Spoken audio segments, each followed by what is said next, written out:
Olá pessoal, tudo bem com vocês? Eu sou a Ana, sejam bem-vindos a mais um vídeo. E esse pessoal, eu estou aqui para classificar todas as sequências da Disney, da pior à melhor. Então, fique até o final do vídeo para descobrir qual que é a melhor sequência da Disney, viu? E antes que nós entremos na Deep Web, se inscreva no canal e deixe o like, senão você vai esquecer. Então, bora lá! A pior sequência de todas, eu não tenho nem dúvida, é Corcunda de Notre Dame 2. Esse filme é totalmente terrível. Se você comparar com o filme original, os personagens não têm carisma e a animação é desastrosa. Até meu primo de 5 anos consegue fazer melhor. E além da animação ser péssima, o roteiro também é. Primeiro, o filme anterior tinha acabado sem ter aquele clichê do protagonista feio se casar com uma mulher bonita. Mas esse filme eles cagaram pra isso. Fizeram eles ter um romance totalmente genérico com uma cigana e ainda colocaram os ciganos, que eram os perseguidos do filme a serem vilões. E tá bom que eles não eram totalmente bonzinhos no primeiro filme, mas eles eram os perseguidos da sociedade. É a mesma coisa que dizer que outras religiões não são perseguidas no Brasil. Então, e que são todos maus. Porque é praticamente isso que o conjunto de Notre Dame 2 quer dizer. Tanto que um dos meninos lá, aquele homem que ficou com a Esmeralda lá no primeiro filme, diz que eles pareciam ser maus justamente só por serem ciganos. Isso não faz sentido nenhum. Aquele homem lá no primeiro filme literalmente trava uma luta contra o Frollo, em vez de simplesmente aceitar as ordens dele. Então esse filme não tem condição nenhuma e é totalmente péssimo. E antes de disser porque, como eu classifiquei os filmes, eu praticamente classifiquei do mesmo jeito que um canal espanhol que eu não vou lembrar o nome agora.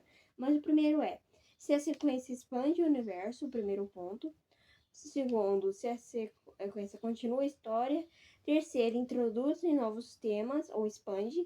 E quarto, tem um impacto na franquia. Esse filme consegue falhar em todos, porque não expande o universo, tem um ou outro personagem novo, mas são os brigantes do primeiro filme.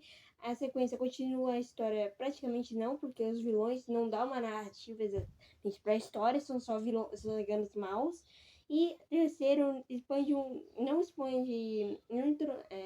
novo tema, que era sobre a perseguição dos ciganos, do primeiro filme, e ainda introduz que eles são vilões, dentro do primeiro filme que a franquia fez a continuação. O impacto dessa franquia é literalmente nada. Nada. E por mim, esse filme nunca poderia ter existido. O próximo filme que eu vou falar é tão ruim, quase tanto quanto Corcunda de Notre Dame 2. Pocahontas 2. Se você viu esse filme, eu sinto por você. Eu confesso que a primeira vez que eu vi esse filme eu era criança e eu peguei ele logo de comecinho.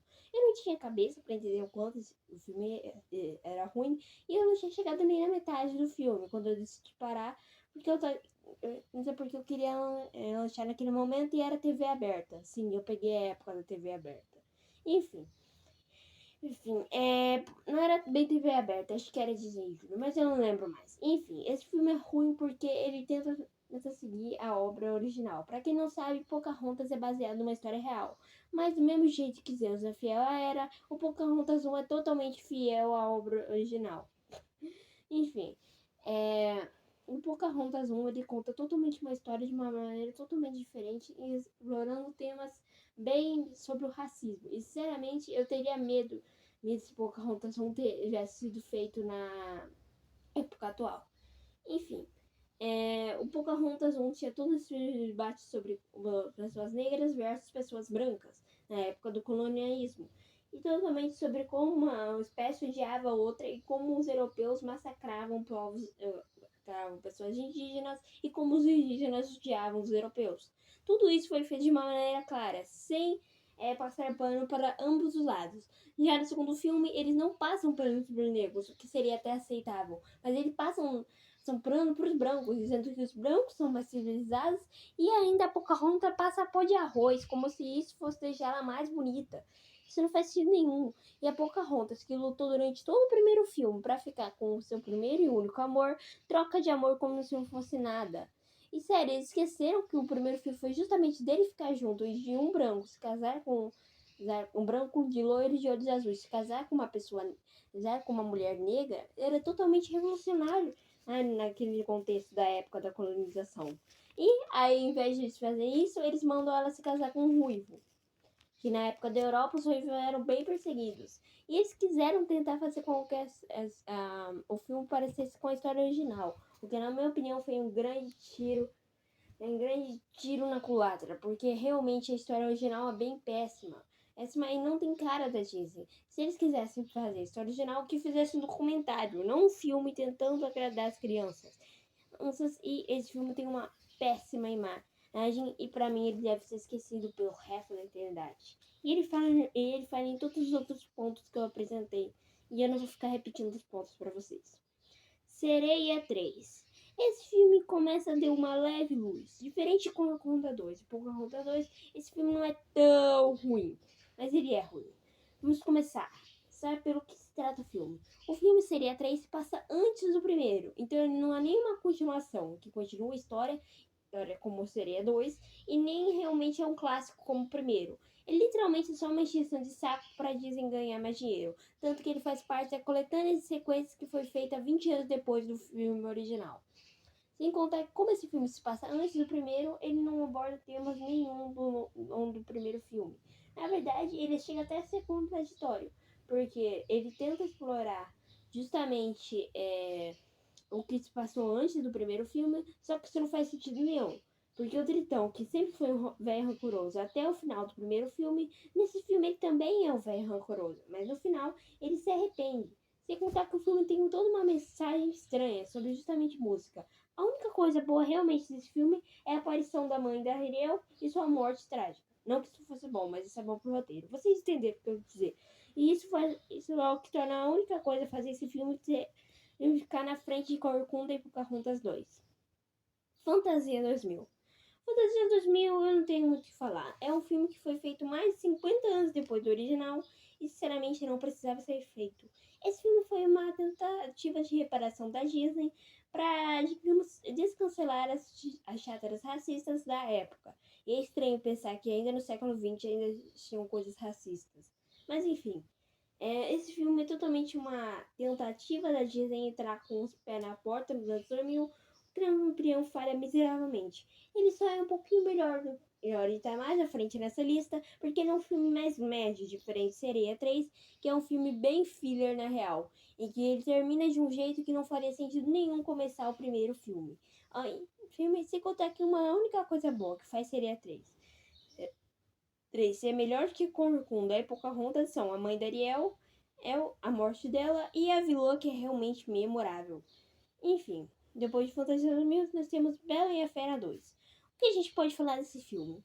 Eu confesso que quando eu era criança eu gostava, principalmente daquele vilão das órfãs. Mas esse filme tem uma péssima animação e o roteiro meio que se passa dentro do primeiro filme. Ou seja, eles tiveram nem capacidade de criar uma história nova após o primeiro filme, que já é baseado numa história de conto de fada. Então, em vez de eles simplesmente abordarem um tema novo, eles simplesmente falam o que aconteceu numa passagem de tempo da Bela Fera 1. O que sinceramente parece mais um spin-off do que o filme. Esse filme não é ruim, e por isso ele tá mais na frente dessa lista, mas isso também não faz que esse filme bom, e sinceramente é uma perda de tempo ver ele. Só ver o primeiro, porque esse daí, o segundo filme é mais uma spin-off. Mais acima nós temos Bela e a Fera 3, que é praticamente a mesma coisa que o segundo. E tudo que eu falei sobre o segundo se aplica a Bela e a Fera 3. E eu só coloquei ele acima de Bela e a Fera 2, porque realmente não tinha outro lugar para colocar ele. Eu gostaria de colocar os dois filmes no mesmo posto, mas isso não faz sentido na lista. Vamos voltar agora para Cinderela 2. Bom, pra quem não sabe, Cinderela 2 é um filme que eu gostava muito quando era criança. E até a animação eu considero melhor do que o primeiro filme. Mas aí é um pouco injusto se comparar, já que Cinderela foi feita pelo próprio Disney, enquanto esse filme foi lançado muitas décadas depois. Cinderela 2 trata literalmente da fada madrinha contando várias histórias curtas. Ou seja, esse filme nada mais que uma série. Eu confesso que quando eu era criança eu gostava mais dessa temática de filme, mas sinceramente hoje em dia eu não gosto mais. Até porque um filme tem que ser uma história única. Se você quer apresentar várias histórias, faça uma série. Sem contar que essas mini histórias estão cheias de clichês e que não impactam nem um pouco a franquia. A história que mais devia impactar, que é aquela cena do fazendeiro lá, do padeiro, ele se interessando por uma das meias irmãs, teoricamente da Ariel, Ele literalmente não aparece mais na franquia depois daquela história. Então, esse filme é totalmente filler e esquecível. E não dá nem pra dizer que esse filme se passa antes da primeira, e por isso ele é esquecível e filler, que nem seria 3. Ele é só um filme que se passa depois, conta uma historinha ou outra, e isso.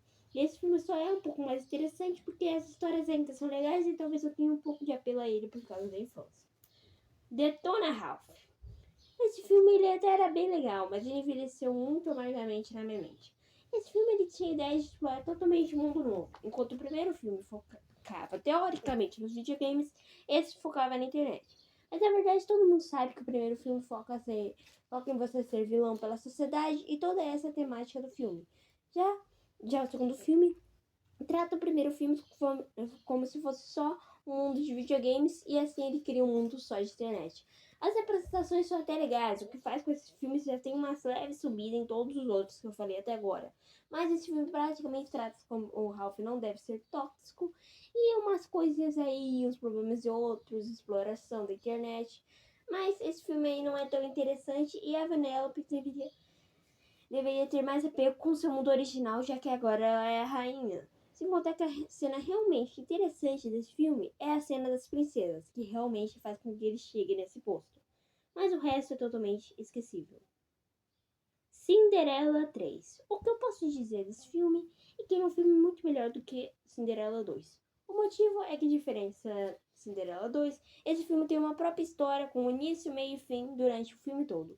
Esse filme ele só serve se você ignorar totalmente o 2, porque no 2 a irmã da Cinderela já é boazinha, enquanto nesse ela ainda está meio malvada. E ela é mais uma anti-herói da protagonista. E esse filme também gerou uma ótima base que, apesar de hoje em dia ser um pouco clichê, na época era totalmente revolucionária. O que aconteceria se, enquanto hoje em dia nós temos séries como What If, lá naquela época em que esse filme foi estreado, ninguém tinha pensado numa ideia assim. E essa ideia foi realmente revolucionária. A ideia da madrasta ter a varinha da fada madrinha e viajar no tempo para impedir que os dois se conheçam é realmente algo muito legal que se desenrola muito durante o filme. Isso daí já dá uns pontos melhores para esse filme que já é mais assistível que os outros anteriores. Sem contar que esse filme tem aquele clássico meme do príncipe pulando pela janela, que é bem hilário. Mas tirando isso, esse filme não agrega muito na franquia, até porque ele deleta o primeiro filme e se faz como um remake do primeiro, remake de si mesmo, tipo do primeiro filme. E isso faz com que a história não tenha tanto impacto na franquia. E isso que mais pesa Cinderela 3. Porque ele tem um ótimo enredo, mas não tem nenhum impacto, como eu disse, na franquia. Porque ele literalmente reseta e no final acaba justamente com a Cinderela e o príncipe juntos, assim como tinha acabado o primeiro filme. Então por isso que esse filme fica aqui. O próximo filme é A Loucura de Kronk, que apesar de ter a mesma estética de Cinderela 2, ele já é bem mais trabalhado. Ele não conta pequenas histórias e multi-histórias que não tem nenhum impacto na franquia, diferente de Cinderela 2. A Loucura de Kronk praticamente conta 3 histórias onde o Kronk podia ter conseguido alguma coisa, mas ele não consegue em prol de sacrificar isso para uma pessoa. Se contar que o Kronk é um ótimo personagem e carisma também. E que faz com que ele se divirta, com que você se preste mais atenção no filme. Mas esse filme não é tão memorável, facilmente esquecível. Aladdin 2. Eu confesso que eu gostava muito desse filme como criança. E se fosse um tempo atrás, eu até teria colocado esse filme mais pra frente. Mas após ver uma análise de Imaginável, eu percebi que esse filme não era tão bom quanto eu imaginava. Além da animação péssima, ele também tem um roteiro bem fraco. Eles literalmente pegam o vilão do primeiro filme e fazem com que ele seja um novo vilão. E eles ainda tentam dar protagonismo para um vilão do antigo filme para ser um novo herói. Que, na minha opinião, não faz sentido. O pássaro do Jafar era um vilão que gostava de fazer maldade com Aladdin e de repente tenta se virar pro lado bonzinho da coisa. E ele não foi tipo de uma vez para outra. A, digamos, redenção dele é totalmente de um dia para noite. Ele parece mais. A própria redenção da Anastácia é melhor do que a redenção dele nesse filme. Mas ainda assim, o filme ainda dá um roteiro interessante. E você vê a volta do Jafar ainda pode ser um pouco mais legal. Mas esse filme também é um pouco esquecível. O Cão e a Raposa 2. Eu confesso que esse filme só tá aqui porque eu realmente gosto muito do primeiro filme. Porque se for pra realmente analisar, eu teria colocado ele um pouquinho mais abaixo. Esse filme praticamente conta uma história que acontece antes dos eventos do primeiro filme.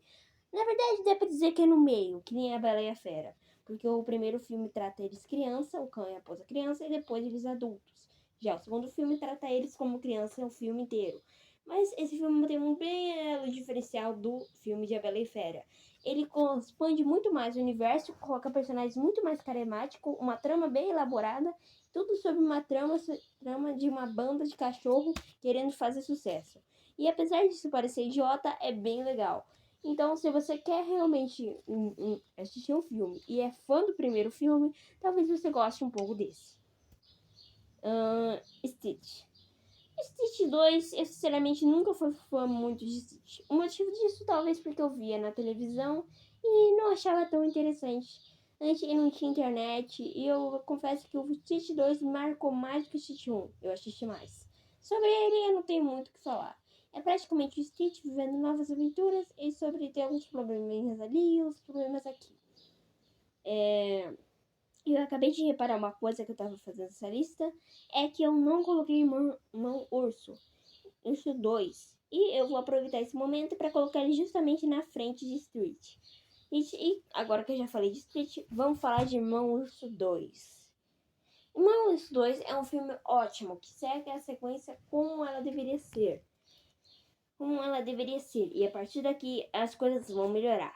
O Irmão Urso 2, ele é um filme bem legal. Tá bom que ele não chega aos pés do primeiro filme, mas isso a gente não pode esperar muito das sequências. O Irmão 2, ele é praticamente uma história que continua a narrativa de uma forma não cansativa. Eles não pegam filhos dos personagens, e sim os próprios personagens do filme anterior. Se contar que a animação se mantém a mesma, e a história tem até um pouco de desenvolvimento da primeira. E se você ver os dois filmes em sequência, você pode até pensar que eles realmente foram feitos para ser uma sequência, apesar de não serem feitos, e o primeiro filme ter sido mais um filme solo. Mas ainda assim, há uma conexão entre os dois, e o segundo filme faz uma ótima conexão em narrar a história muito bem construída. Ele continua a história de uma maneira muito bem. Eu confesso que os personagens e esse problema de casamento não é tão bom, o que faz com que esse filme acabe parando aqui nessa posição. Mas ainda assim é um filme muito bom, e a partir daqui eu vou recomendar todos os filmes para você assistir pelo menos uma vez, caso você não tenha assistido. Agora vamos para Bambi 2. Bambi 2 é um filme muito legal, mas eu percebi uma coisinha. Eu já estou quase nos 18 minutos do vídeo. Então, eu vou fazer uma parte 2 comentando sobre as melhores animações da Disney. Então, o vídeo vai terminar por aqui e eu te vejo na próxima. Tchau!